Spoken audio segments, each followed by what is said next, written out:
Merci.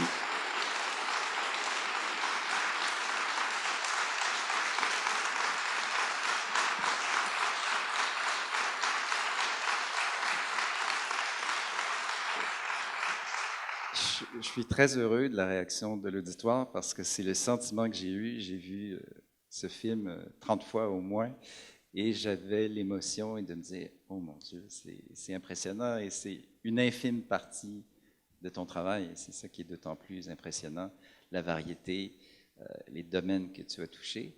Mais toi, quand tu revois des images comme ça, quel est ton sentiment? Est-ce qu'il y a comme une distance, comme si c'était quelqu'un d'autre? Ben, c'est toujours un petit peu particulier parce que je ne suis pas quelqu'un de très nostalgique dans le sens que comme là, je regardais tout ça, là, je faisais, ah, c'est vrai, j'ai fait ça. Bon, j'ai fait ça. Je sais pas, et je reviens aux choses que j'ai fait dans le passé seulement pour parler des projets du futur. Alors, si on est en train de travailler sur un projet, je sais pas, du Cirque du Soleil, puis je suis en train de travailler avec des designers, avec des concepteurs qui disent, ouais, mais comment on fait ça? Je dis, ben, attends un petit peu, il me semble qu'on avait déjà fait un concert avec Peter Gabriel, puis on avait fait apparaître un truc, puis là, on va sur YouTube, puis à un moment donné, je vois, puis je me dis, mon Dieu, mais j'ai fait ça, moi. Et c'est vraiment, c'est pas de la fausse humilité, là, c'est parce que j'oublie, c'est pas que j'oublie, je prends pas le temps d'y penser.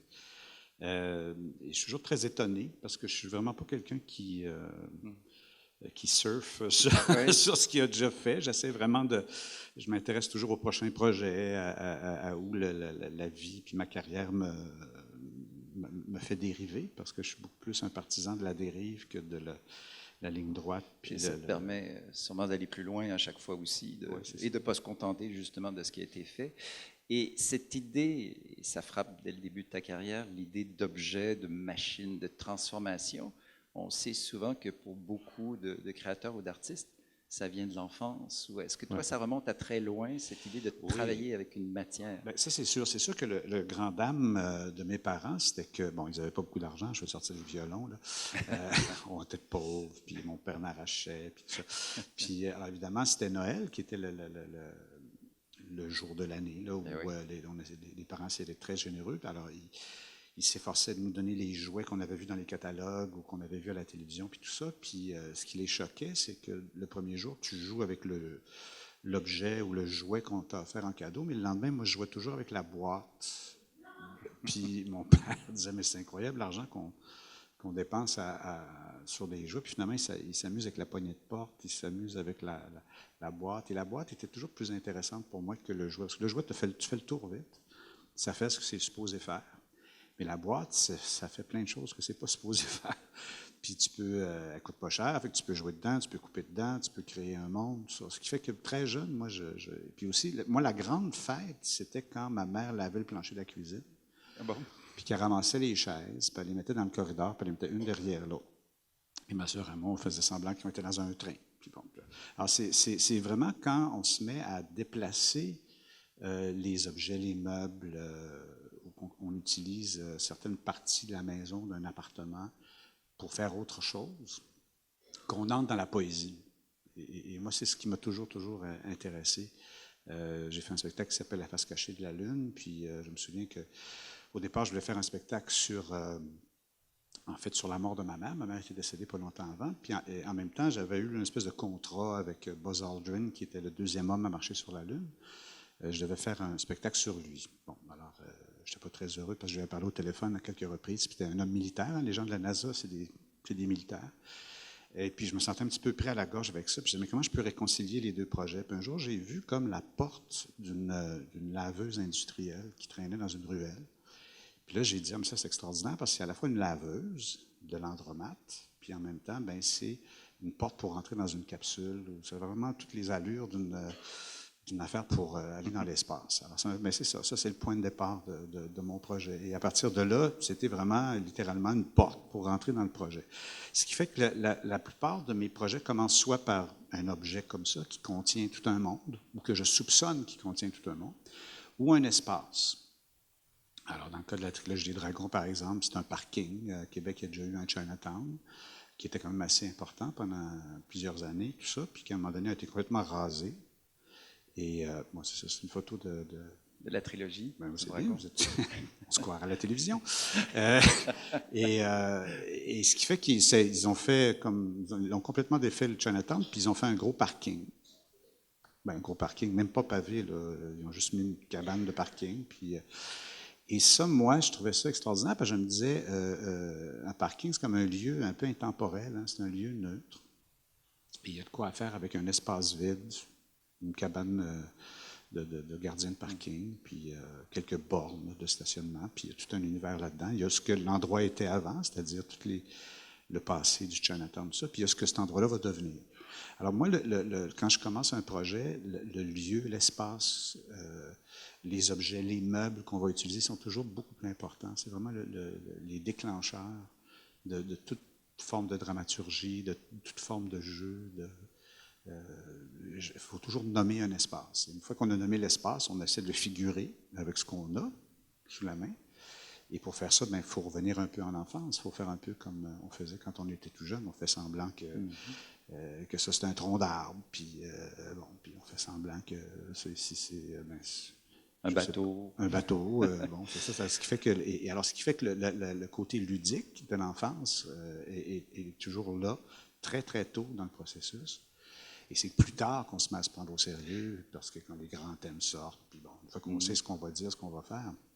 L'idée de l'objet intégré dans le travail, est-ce que ça s'est fait dès les premières pièces, pratiquement? Oui, oui.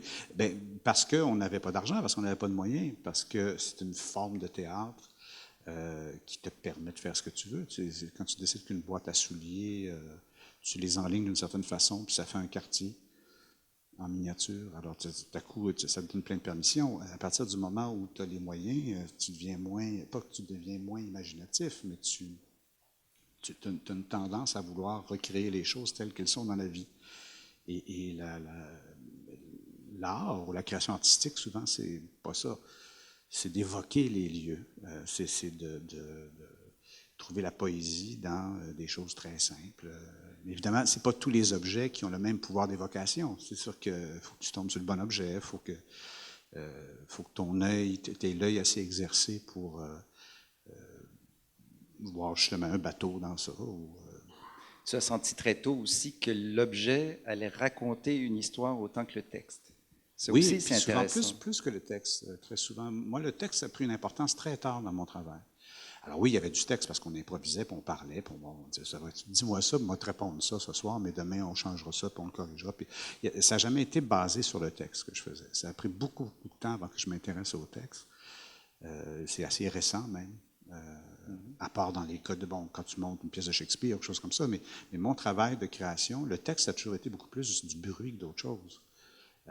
C'est ce qui se passe, les lieux qu'on réussit à créer, la poésie évocatrice de comment on dispose les choses, de comment on les éclaire, de comment on les patine, comment qu'on les conçoit. Et quand on parle d'avoir peu d'argent, je me rappelle d'avoir lu que l'argent que tu faisais comme enseignant ou chargé de cours dans un cégep, tu l'utilisais pour créer les premières pièces, les objets en carton. C'est-à-dire que la trilogie des Dragons, qui a été notre grande pièce qui nous a lancés à travers le monde, puis qui nous a établis comme une compagnie importante, dont on voit une image. On avait un budget de 150 $, pas plus, sans aucune. Et il a servi à acheter un set de cuisine des années 40 dans un marché aux puces à Sainte-Foy. Puis on est parti de ça. Puis on dit, il y a toute l'histoire de notre spectacle là-dedans. Puis on faisait tout avec ça. On faisait tout avec la table qui s'ouvrait en deux, les chaises qu'on pouvait mettre une derrière l'autre pour faire un train. Bon, c'était très, très naïf. Mais l'argent, pour moi, quand j'étais plus jeune, en tout cas au début de ma carrière, ça n'avait aucune espèce c'était pas ça qui faisait du bon théâtre. C'était pas une finalité en soi. Non, c'était pas la finalité. Un spectacle dont beaucoup de gens se rappellent, là on voit la reprise avec Marc Labrèche en 2013, Les Aiguilles et l'Opium, qui est un très bon exemple de ces machines pour moi. Si j'ai une idée d'un premier spectacle où là je comprends, mais j'apprécie, c'était cette boîte dans laquelle le comédien se trouvait, qui était suspendue et que la boîte en tournant devient un lit, après devient une porte, après devient une fenêtre, après devient une lucarne, et qu'elle est constamment pertinente d'ailleurs avec le texte aussi, on pourra en parler, mais cette idée de la boîte, comment elle est venue? Est-ce que dès le départ, quand tu parlais de trouver une idée, c'était l'idée du carré qui allait tourner sur lui-même? Oui, c'est-à-dire que la boîte, on peut parler pendant une heure juste de la boîte, mais il y a une chose, un des éléments qui vient avec la boîte qui est très intéressant, c'est l'idée du cadre. C'est-à-dire que si je prends un cadre vide et puis que je le place sur ton pied ici, Les gens vont regarder ça. Pourtant, il y a tout ça à voir autour. On n'est pas au cinéma, les gens, l'œil peut balayer, tout ça, mais si je cadre ton pied, les gens obligatoirement vont regarder ça. Puis si je le cadre comme ça veut dire d'autres choses. Puis si c'est ton visage, c'est autre chose. Ce qui fait que la boîte, elle fait ça. Elle vient avec elle encadre et contient quelque chose. Ça t'oblige à le regarder. Puis dans le cas des aiguilles et l'opium, ce qui m'intéressait, moi, avec la boîte, puis la boîte qui tourne, c'est que on vit dans un monde qui est extrêmement carré. Hein? Le monde de l'homme, c'est un carré. Hein? C'est de l'architecture, comprendre les choses, calculer les choses, arranger les choses. Mais on est dans un univers qui est très circulaire. Hein? On est dans un univers qui est organique. Alors souvent, le symbole de la civilisation, d'ailleurs, c'est un cercle avec un carré au centre. Ça veut dire la civilisation. C'est l'homme, le carré, à l'intérieur d'un univers qui, lui, est plus circulaire, plus sensuel, plus naturel, tout ça. Alors, moi, je trouve ça intéressant de faire un spectacle qui est comme suspendu dans l'univers, dans l'espace, dans le cosmos, mais qui est une espèce de cube, une espèce de création de l'homme qui est là, qui tourne, qui représente comment nous, on voit notre univers. Notre univers, souvent, on le conçoit selon la cuisine où on mange, le restaurant où on va, les clubs où on se tient, les scènes. C'est toujours très carré. Notre imagination, les humains, elle est très autoréférentielle, puis elle est très carrée. On est dans un univers qui est circulaire. Mm-hmm. Alors, c'est pourquoi je voulais faire j'étais obsédé à un moment donné par cette idée-là, parce que très souvent, le cadre de scène allait jusqu'à la fin du 19e siècle. Avant l'invention du cinéma, le cadre de scène, il était vertical. En Europe, beaucoup encore aujourd'hui, ça existe des salles où le cadre est vertical. Et ça, la verticalité, ça veut dire que l'opéra ou le théâtre ou la danse, ça raconte des histoires où l'être humain est comme au niveau de la scène. Ce qui vient d'en haut, en fait, tout ce qui est en haut, c'est ses aspirations. Hein. L'homme, il veut voler, il veut devenir une bonne personne, il veut aller au ciel. S'il y a des divinités qui vont intervenir dans son histoire, ils vont venir d'en haut, des cintres. Mm-hmm. Puis le sol, il est plein de trappes. Puis s'il tombe d'une trappe, ben, il est en enfer. Ça veut dire qu'il est tombé dans les pièges que la société lui a tendus ou que la vie lui a tendus. Donc l'enfer, c'est en dessous de ça. Donc c'est vraiment les démons vivent en dessous de lui. Lui, il est debout sur la scène. Puis en haut, c'est ses aspirations. Alors c'est toujours ça, la dramaturgie, aller jusqu'à la fin du 19e siècle. C'est tout le temps, selon, si on comprend le design de l'espace, aller jusqu'à ce moment-là, c'est l'homme est au centre, puis c'est une histoire qui est verticale. Mm-hmm. Tandis que le 20e siècle arrive et il s'intéresse au cinéma, puis le cinéma, il essaie plusieurs formats, puis il finit par adopter une forme qui est plutôt horizontale, parce que les caméras servent à montrer l'homme et son environnement. Hein, on est à l'époque des grands westerns. Oui, des grands westerns, c'est ça. C'est-à-dire que c'est l'homme et l'environnement. C'est plus l'homme et les dieux, puis l'homme et ses démons. C'est l'homme et son espace qui lui appartient, ce qu'il a à conquérir, ce qu'il a à découvrir, tout ça. Alors, c'est le début des road movies, puis tout ça. C'est bon. Alors, ce qui fait que c'est des histoires qui se racontent de façon horizontale. Alors, beaucoup en Amérique du Nord, beaucoup de théâtres qui ont été hérités. C'est-à-dire qui ont été des endroits qui ont été des cinémas d'abord, qui sont devenus des théâtres après. Ça, il y en a plein, à Montréal, à Québec. Souvent, le cadre de scène, il est horizontal, lui. Pourtant, le théâtre, en principe, c'est un art qui est vertical. Alors, tout le 20e siècle, on est dans un univers horizontal, mais aller jusqu'à la fin du 19e siècle, on est dans un monde vertical. Et moi, ça m'intéresse beaucoup, cette idée-là. Alors, l'idée de faire cette boîte-là qui tourne, puis qu'il n'y a pas de haut, de bas, qu'il n'y a pas de verticalité, qu'il n'y a pas d'horizontalité, qu'il n'y a pas de...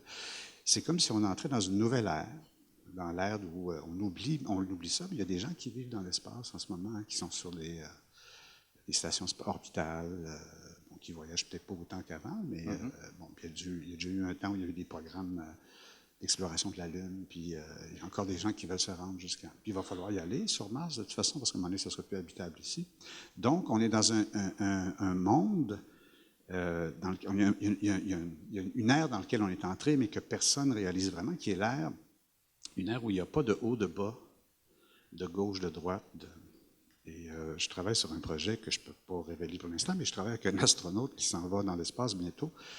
Et c'est ça, c'est la première affaire qu'il faut saisir. quand on vit dans l'espace ou dans une station orbitale, c'est cette idée-là qu'il n'y a pas de haut, il n'y a pas de bas, il n'y a pas de côté. Et ça, c'est une affaire qui ça nous apparaît comme une anomalie ou une affaire c'est un peu excentrique de penser comme ça. Mais c'est comme ça que l'homme du 21e siècle va commencer à penser. On s'en va vers un endroit où il n'y aura plus de cadres horizontaux ou verticaux. Notre pensée, notre dramaturgie, donc, va évoluer vers une dramaturgie en suspension, si on veut. Alors, tout ça pour dire que tout ce qu'il y avait derrière le décor des Aiguilles et l'Opium et de ce que j'ai fait aussi avec le Théâtre du Soleil à Las Vegas, c'était la même chose. L'idée qu'il n'y a pas de haut, il n'y a pas de bas, il n'y a pas de... Mais dans cette histoire que tu nous racontes, pardonne peut-être le côté banal de la question, mais comment tu arrives avec la boîte? Et là, j'espère que ma question n'est pas si naïve, mais elle l'est un peu. Le fait de tourner la boîte, que tout à coup ce soit la porte et que par la suite ce soit la fenêtre et que tout s'enchaîne dans une logique facile, ce qui n'est pas évident, et une logique de texte et que ça coule de soi, que le mur a tourné et que l'objet s'est transformé à ce moment-là.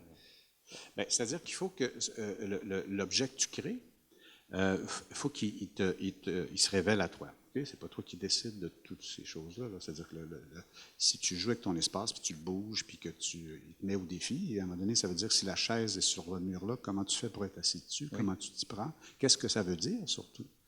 Dans le cas des Aiguilles et l'Opium, ce qui était intéressant, on était dans un univers où on avait deux personnages qui avaient de très fortes addictions à des drogues. Donc, ça permettait ça. Ça permettait d'incarner ça. Qui était Miles Jones. Oui, Miles Davis l'héroïne, et beaucoup plus Boris Vian. Jean Cocteau, qui faisait des grands trips d'opium pendant très, très, très longtemps, tout ça. Ce qui fait que cette chose-là donnait les effets d'apesanteur qui venaient avec les euphories opiacées. Donc, ce qui fait que plutôt que d'avoir juste quelqu'un qui raconte ce que c'est l'opium, tu donnes la sensation au spectateur de ce que c'est, plutôt que de uniquement lui raconter. Quelqu'un qui n'a absolument pas cette sensation-là, c'est l'acteur, parce que l'acteur, lui, il ne sait pas avec la gravité. Il a juste mal au dos, il a juste mal aux hanches, il n'est pas capable d'endurer le harnais. Bon, il tombe dans toutes les technicalités qui viennent avec ton ambition de donner cette sensation-là. Alors, ce qui fait que pourquoi, moi, ce qui m'intéressait à partir du moment où j'ai commencé à travailler avec cette boîte-là, c'est-à-dire qu'il ne faut pas juste que le spectateur entende parler du vertige, il faut qu'il ressente le vertige. Alors, on ne peut pas l'amener avec nous autres dans la boîte puis le faire tourner, mais on peut lui donner quelques pistes, on peut lui donner quelques déclencheurs visuels qui vont lui donner ce vertige-là, qui vont lui donner cette sensation d'euphorie-là. Moi, c'est ce qui m'intéresse beaucoup avec le théâtre, parce que j'ai l'impression que si on ne va pas là, on ne parle plus aux gens par les sens. Projet que j'ai beaucoup aimé, un projet, en fait, c'est le titre de la pièce, c'est le projet Andersen sur Hans Christian Andersen.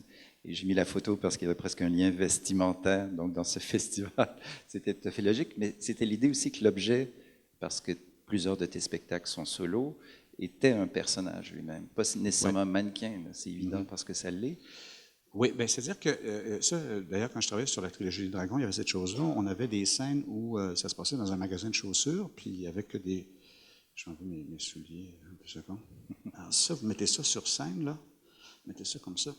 Alors, c'est une paire de souliers. Si moi, je suis vendeur de souliers, je te vends une paire de souliers, tout ça. Mais si je m'adresse, il y a une personne, là. Il y a quelqu'un qui est là, là. Donc, les souliers, c'est pas juste deux souliers. Un petit arrêt de micro. Tiens, je vais te passer le mien en attendant. Ben, continue sur l'explication de la chaussure. Donc, c'est ça. Donc, ce que je veux dire. Donc, ça veut dire que si je prends ton veston, puis je le mets sur un cintre, puis je l'accroche ici, c'est une personne. C'est quelqu'un. Si je n'ai pas besoin de l'animer comme une marionnette, c'est juste que je sois en relation avec l'objet. Et moi, ce que je trouve intéressant, c'est quand on entre dans le monde de l'architecture scénique, c'est que tu peux pousser la chose à un niveau d'abstraction où, par exemple, un cadre de porte est-ce que les gens ont déjà réfléchi à pourquoi un cadre de porte, ça a l'air de ce que ça a l'air, puis que ça a les dimensions? Non. Mais c'est une personne, un cadre de porte. Un cadre de porte, si moi je suis debout, là, puis que j'ai des proportions divines, C'est au ce que moins j'allais dire. standard, un cadre de porte, là, c'est fait pour que moi je passe dedans. Donc, le cadre de porte, il est fait à mon image, non? Oui. Un lit, il est fait pour une personne standard.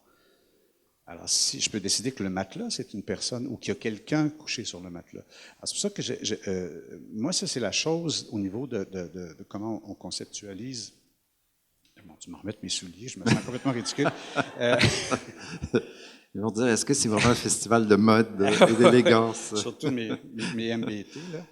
C'est bien, les chaussures n'étaient pas trouées, tu es sauvé.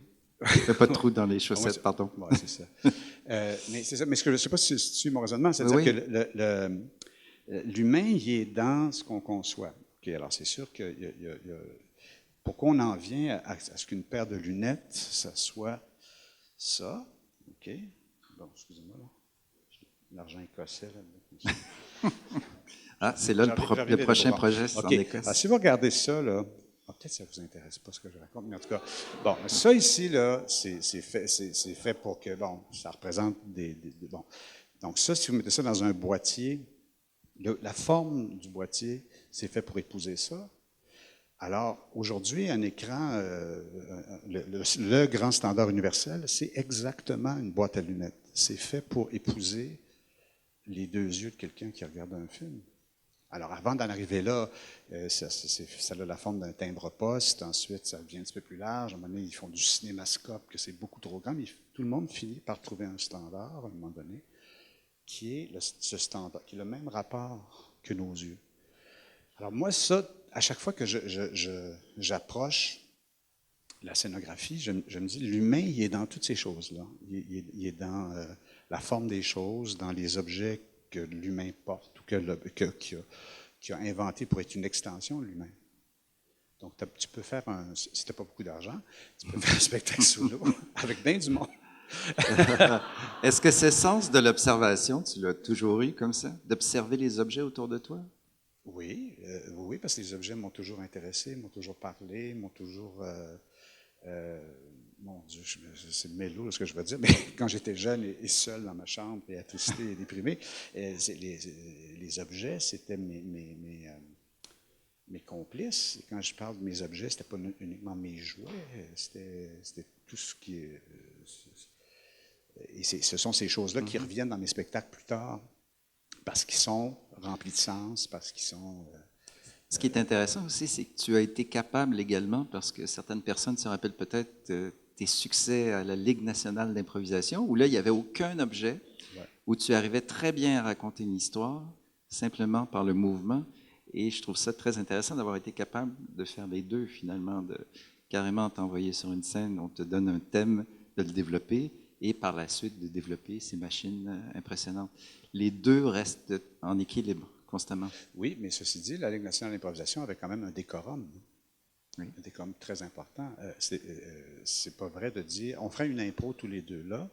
C'est pas la même chose que d'avoir des gilets de hockey dans un espace déterminé, avec des dimensions imposées, un nombre de joueurs imposé. Il y a tout un décorum. Alors, il y a toute une chose qui vient avec le décor de la LNI qui impose une façon de jouer, une façon de faire, une façon de raconter. Donc, oui, ça a l'air d'un jeu dépouillé, mais il n'est pas si dépouillé que ça. Entre la LNI, c'était vraiment un décorum très, très, très précis qui imposait une façon de jouer, une façon d'être, une façon d'imaginer.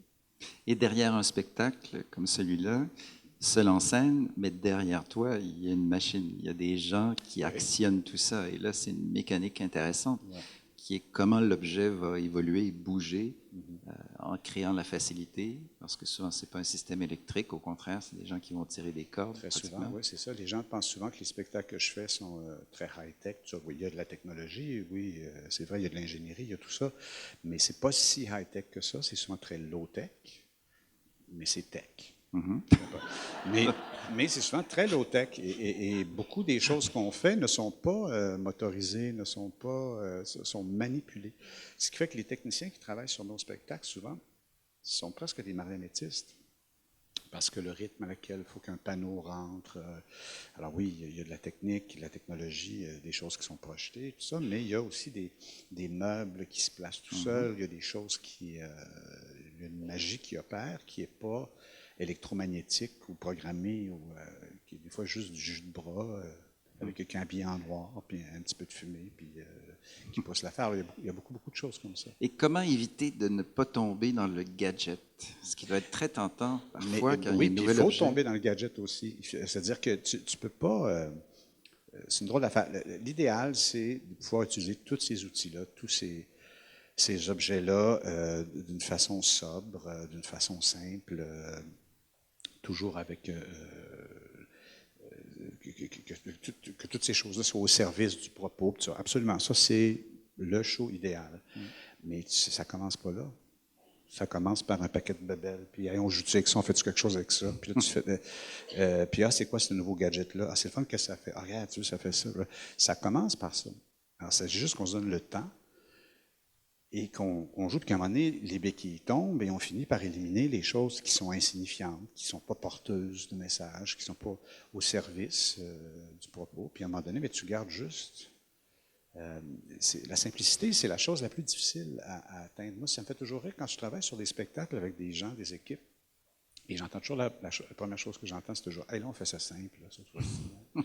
Hein, une chaise, un spot, pas de costume. » Ça, je fais « Bon, si tu veux, mais ça, c'est où on veut en arriver. Oui. Mais tu ne commences pas là.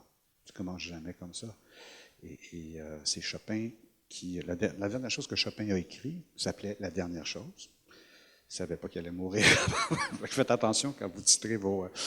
alors, il a écrit la dernière chose, puis il dit, la dernière chose, c'est la simplicité. Puis il disait, il était beau avoir tapé sur le clavier, puis jouer des milliers de notes, puis d'avoir tempesté, d'avoir tout fait tout ça.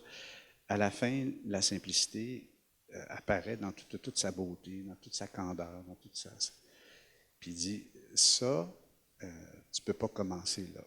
Et la vraie création artistique, le vrai processus, il faut accepter que c'est ça, que tu vas commencer. Puis ça va, tu tires dans toutes les directions. Puis c'est n'importe quoi. Puis tout à coup, oups, il y a une affaire qui jaillit, qui est pleine de sens.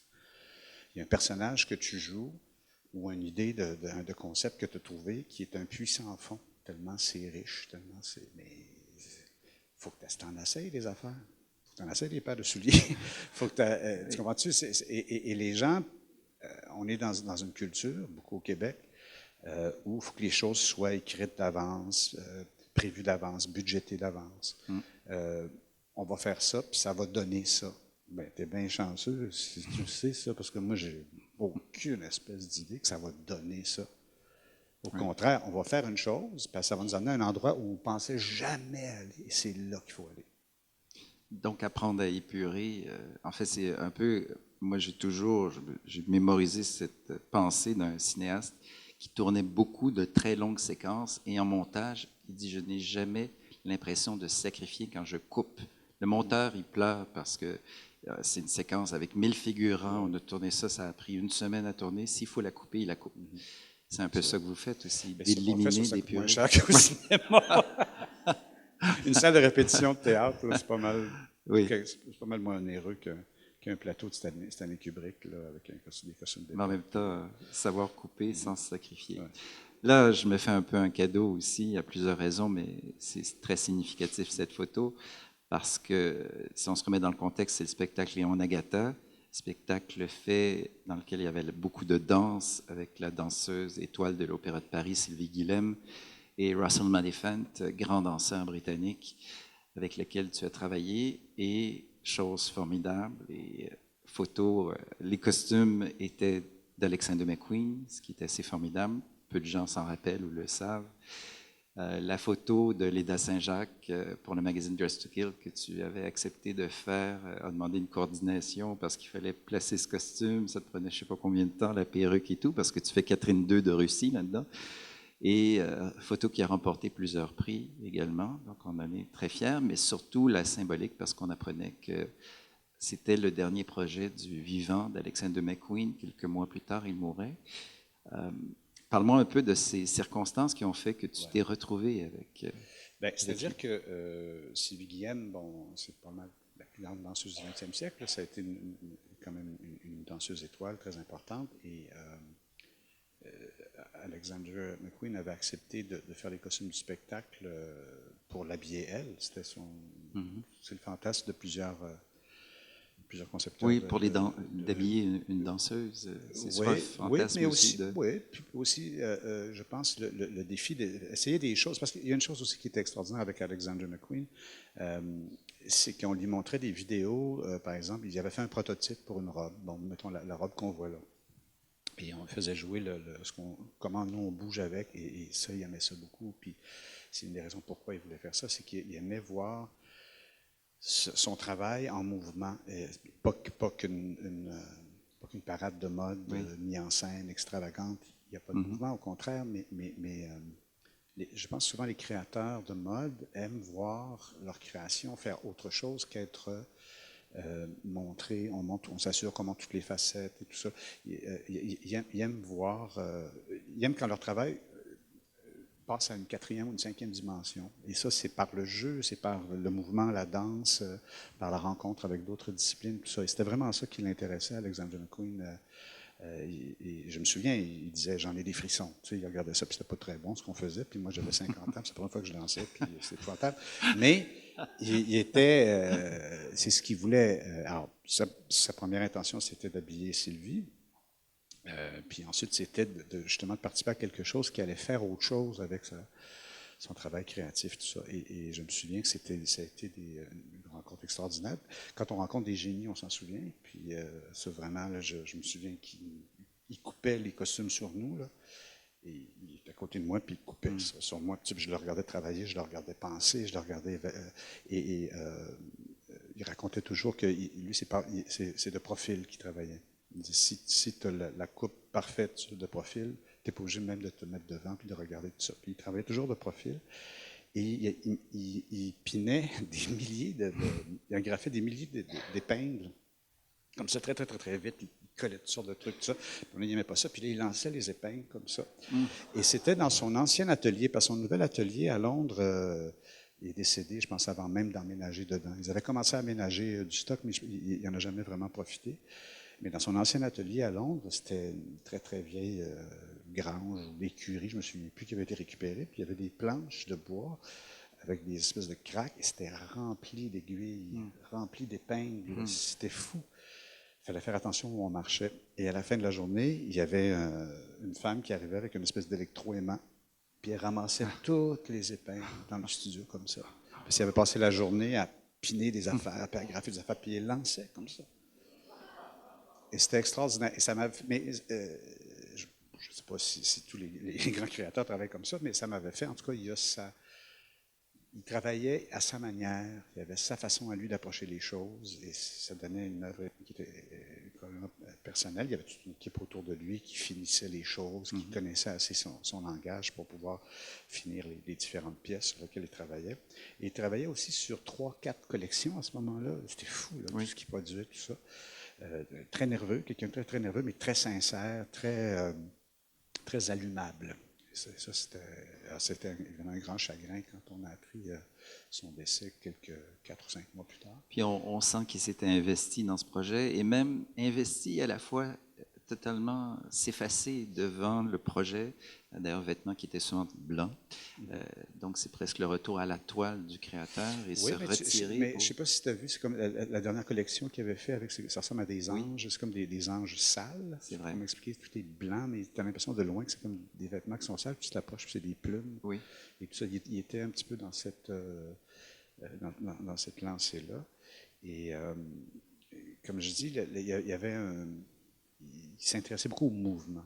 C'était beaucoup ça, tout à coup, là, de comment les choses bougent, comment le matériel qu'il choisissait bougeait, comment ça réagissait, pas juste porté par un top modèle ou une top modèle qui allait bien le montrer, mais quelqu'un qui allait l'enflammer, là, si tu veux. Quand on parle de mouvement, il y a ce projet Totem avec le Cirque du Soleil, et là, une costumière formidable qui s'appelle Kim Barrett, qui est une grande costumière à Hollywood, qui a travaillé sur The Matrix, entre autres, Spider-Man, et a fait beaucoup de films hollywoodiens importants, mais avec qui tu as un contact Oui, majeur. parce qu'elle, elle vient du théâtre. Je ne sais pas si vous connaissez qui est Baz Luhrmann, mais bon, Baz Luhrmann, qui est devenu un cinéaste hollywoodien important, moi, qui a fait Moulin Rouge, qui a fait tous ces films-là, puis c'est toujours des films à grand déploiement, tout ça, mais il a commencé dans une cave à Sydney, en Australie, où il y a plein de gens, plein de grands acteurs, grandes actrices australiens ont commencé dans cette compagnie-là. Kim était sa décoratrice attitrée quand il faisait du théâtre. Ça ressemblait à l'ancien théâtre d'aujourd'hui. Ça ne veut rien dire à personne qui est ici ce soir. L'ancien théâtre d'aujourd'hui, c'était un club gay maintenant hardcore là, dans le village. Là, en tout cas, puis pour le théâtre, il fallait presque rentrer dans une ruelle avant c'est d'arriver au théâtre qui est à l'arrière. Oui. C'était le corps de l'espace qui est ici. Puis c'était ce Baz Luhrmann, il travaillait. Et moi, dans mes premières tournées en Australie, je l'avais rencontré, puis il m'avait fait rencontrer son équipe, tout ça, avant qu'il soit très connu, avant qu'il devienne le réalisateur qui est devenu. Puis elle, Kim, en fait, il l'a amené à Hollywood avec lui. Et elle s'est mise à faire beaucoup de choses très créative, mais c'est une fille de scène. C'est une fille qui adore la scène. Alors, elle a fait The Matrix, elle a fait plein Aquaman qui sort bientôt. Oui. Elle a réinventé le costume de Spider-Man. Elle a fait des choses absolument extraordinaires. Mais c'est une femme qui connaît la scène très bien. Alors, à chaque fois qu'on travaille ensemble, on a fait quand même plusieurs projets. On a fait le Totem pour le Cirque du Soleil. On a fait également Tempest, l'opéra Tempest. Pour le Metropolitan. Oui. Et dernièrement, à Québec, pour le Met, on a créé La Flûte enchantée. Alors, c'est une femme qui travaille beaucoup avec les gens du Cirque du Soleil aussi, parce que le Cirque du Soleil a une approche du costume, de la confection du costume qui est unique, oui. Qui est quand même... plusieurs films qu'elle a conçus à Hollywood ont été faits ici à Montréal, dans les ateliers du cirque. Et elle a ce sens-là. C'est toujours le problème quand tu travailles avec des gens de cinéma, c'est que les gens ont l'habitude de voir les choses de proche, puis ils travaillent sur des petits détails, des choses comme ça. Puis là, c'est très bien qu'au théâtre, tu es dans le fond de la salle, puis tu regardes les choses. Il faut que ce que tu racontes avec ton costume ou avec ta proposition visuelle soit lu de loin. C'est d'abord et avant tout ça que les gens saisissent. Alors oui, tant mieux, il y a du détail si tu t'approches, mais tu n'as pas, si on veut, cette préoccupation-là. Et elle a, une de ses forces, il me semble, c'est de comprendre rapidement ce que tu veux aussi. Oui, absolument. Et elle a énormément de références. Elle prototype tout. Et ça aussi, c'est une des choses qui est intéressante. Puis qu'au Québec, on fait peu, mais de dire, bon, on fait ça, OK, on prend n'importe quoi, du papier, n'importe quel tissu qui traîne, on le coupe, on le prototype, on le laisse, on le fait bouger, et ça, c'est, encore une fois, j'ai l'impression que très souvent, les designers de costumes ici, on leur demande de faire des esquisses, on les qualifie, les quantifie, trouve un prix, puis on fait, OK, bien, tu le fabriques, puis en cours de fabrication, il y a des modifications, mais ce n'est pas le cas avec Kim, c'est toute une autre façon très, très tôt dans le processus, les gens essaient des choses, des tissus, on bouge avec, on trouve ce qu'il y a, finalement, ce qui est le mieux au personnage. Puis, on retourne au côté scénographie. On parlait au début de petites machines et de cartons avec lesquels tu travaillais. Et là, tout à coup, cette structure insensée pour le spectacle K à Las Vegas, une structure qui fait presque peur, d'ailleurs, quand on voit les gens du cirque monter sur cette structure. Là, tu es parti carrément de l'idée d'une plaque qui allait bouger. Est-ce que ça, c'était l'objet d'amorce? Oui, c'est ça. C'est une espèce de vide. Les gens ne voient pas, là, mais cette espèce de scène-là, un peu inclinée, cet objet-là qui bouge, qui tourne, qui viraille. Et en fait, il est en suspens dans un vide. Alors, ce qu'il y a en bas, là, je ne sais pas combien de mètres, je ne sais pas combien de 100 mètres, mais à peu près 80 pieds entre le haut et le bas. Alors, c'est un espace vide d'à peu près 80 ou 90 pieds. Puis cet objet-là bouge, monte, descend. Les gens sont accrochés après, font des choses acrobatiques, tout ça. Mais dans le cas, ce qu'il faut dire dans le cas de K, je ne vais pas faire de jeu de mots, c'est qu'aller jusqu'à K, même dans les spectacles les plus somptueux ou les plus prestigieux que j'ai pu faire, il y avait toujours des limites dans le budget, il y avait toujours un souci de l'économie, un souci de réutiliser les choses 2 fois, tout ça. Dans le cas de K, il n'y avait pas de limite. Les gens à Las Vegas impriment de l'argent dans le sous-sol. Ils l'impriment, alors, oui. Il n'y a jamais. Alors, tu arrives un jour, tu dis, ben ça va coûter 150 000 $ de plus que prévu pour tel objet, tel truc, ça, ils font OK. Bon, alors, tu le fais fabriquer, puis tu reviendras, finalement, c'est 225 000. Et à un moment donné, tu embarques dans cette chose-là. Ceci dit, le Cirque du Soleil est plus... il y a quand même Contrôle il y a plus beaucoup le il y a des budget, gros budgets au Cirque du Soleil, mais Ouais.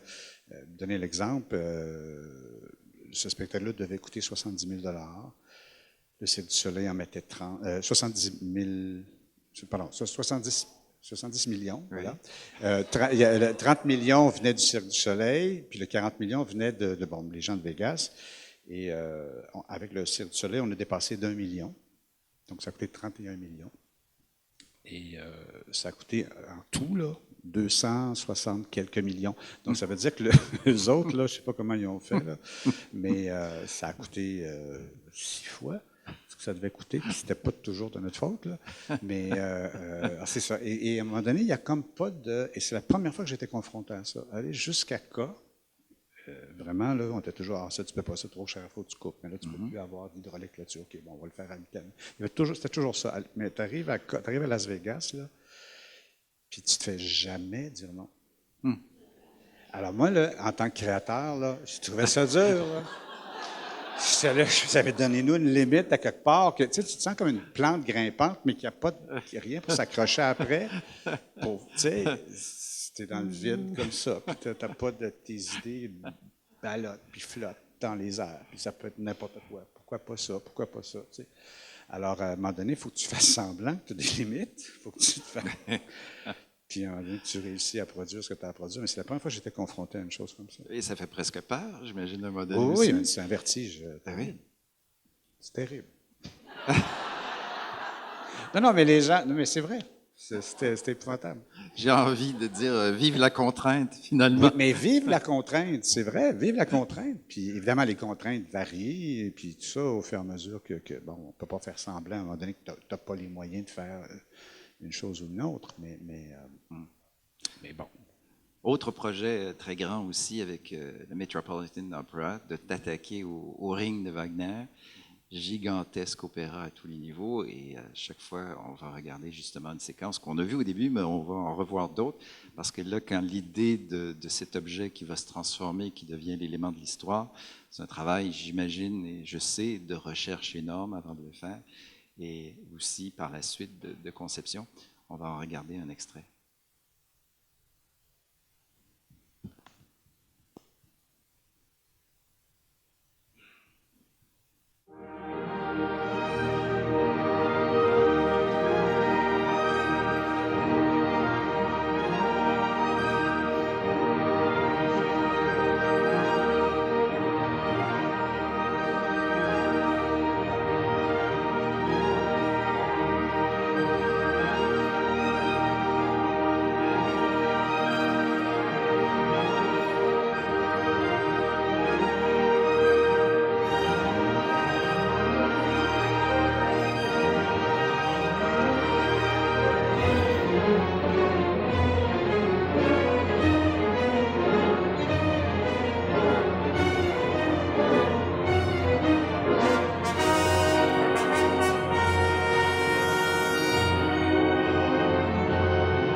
impressionnant.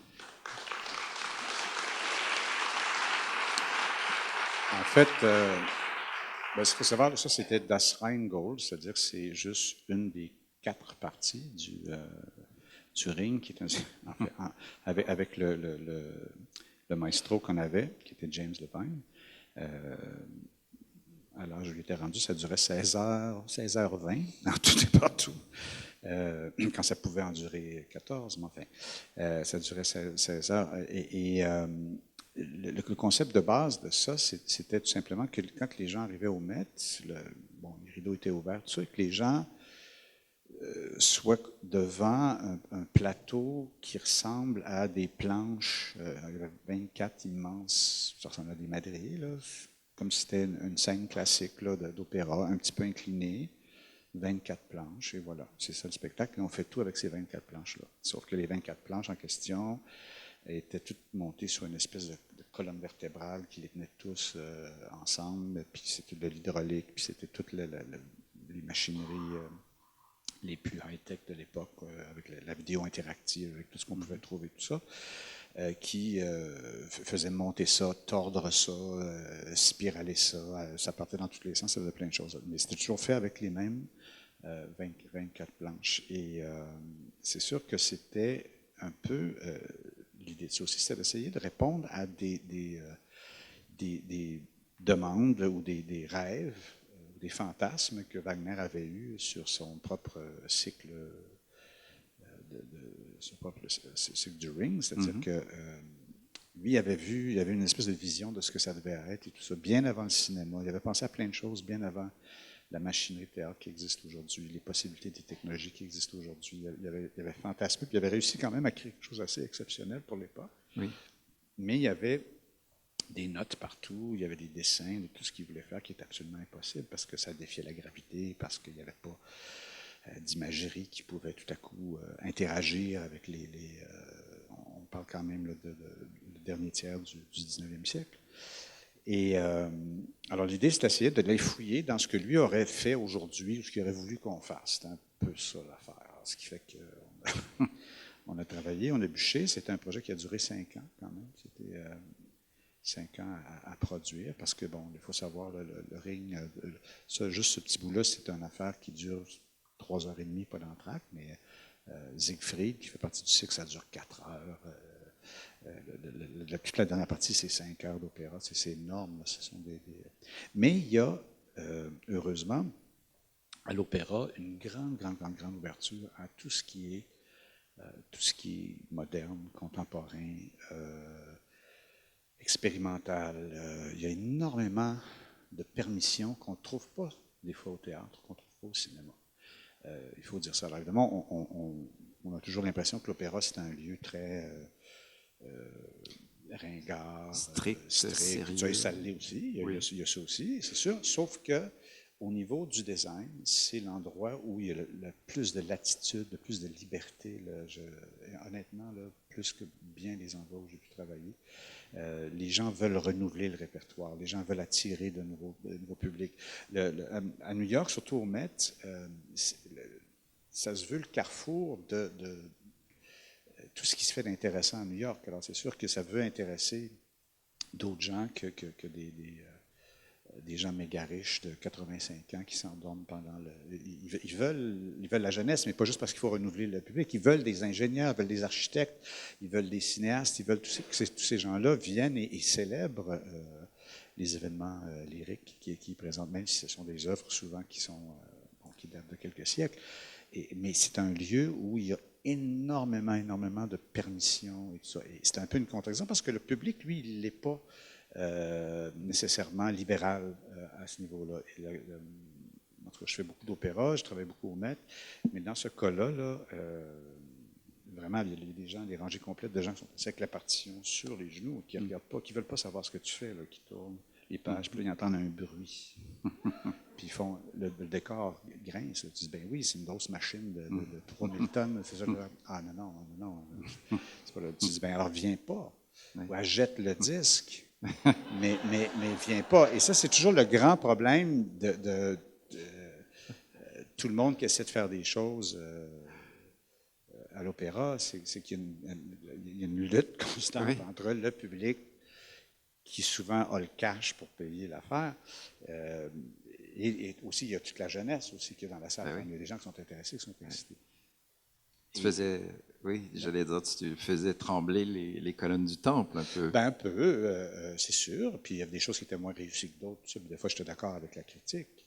Mais il y a eu aussi c'était très excitant en même temps tout ce qui se passait. Et Oui. les vrais Wagnériens adoraient le spectacle, adoraient ce qu'on faisait, adoraient notre relecture de Wagner. Mais bon, il y avait, si on veut, toute une. Le maître a dû aimer parce que tu as continué, et c'est avec la flûte enchantée que tu as présenté, et on voit une photo Dernièrement, ouais. que tu as présentée cet été, mais qui va se retrouver à l'Opéra du Met à New York, Dans probablement 2 ans, dans 2 ans. ouais. Collaboration, comme tu soulignais, encore une fois, avec Kim Barrett, Kim Barrett, qui ouais. a fait un truc, quand tu parlais d'audace, dans quand même un opéra de Mozart, donc d'une autre époque, Ouais. et d'aller dans cette direction. Mais tu vois, ce qui est intéressant de cet exemple-là, de la flûte enchantée, c'est que, bon, j'espère que vous verrez un jour, on pourra le ramener à Québec ou à Montréal, mais le défi de ça, c'est qu'il n'y a rien sur la scène. Parce qu'on travaille beaucoup avec ce qu'on appelle le black art, c'est-à-dire que c'est une forme de magie du 19e siècle là, où les gens ont l'illusion qu'il n'y a absolument rien sur la scène, mais la scène est truffée de monde habillé en noir avec un velours très précis qui ne prend pas la lumière, puis il y a toute une façon d'éclairer ça qui fait que tu ne vois jamais les manipulateurs. Tout ça. Alors, ce qui fait qu'il y a plein de choses qui apparaissent, des vieux trucs de magie là, du 19e siècle. Mais pour que ça marche, il ne faut pas qu'il y ait de décor ou presque. Ce qui fait que ça a été. C'est ça d'ailleurs, je me demande où vous avez pris cette photo-là parce que ce n'est pas un spectacle de moi. J'ai aucune espèce d'idée et j'espère que c'est pas de moi. Très bien, mais c'est bien de nous le dire parce que... J'ai aucune espèce d'idée d'où ça vient, mais c'est pas grave. Très bien, ben on va... Mais Celle-là non plus? tu as d'autres belles qualités. Est-ce que celle-ci, Mais, celle-ci, ça va? ben, oui, ça, Oui, ça, d'accord. c'est ça. Alors, mais Très la raison bien. pourquoi je dis il n'y a rien sur la scène, croyez-moi, ce n'était pas de moi. C'est qu'il n'y a rien sur la scène. Donc, Kim, ça lui donne le vertige parce que tout à coup, ça devient la scénographie, ça devient ses costumes. Et là, tout à coup, le costume joue un autre rôle. C'est plus juste habiller le personnage puis exprimer le personnage à travers, ou magnifier le personnage à travers son costume. Ça veut dire qu'il s'est établi des lieux.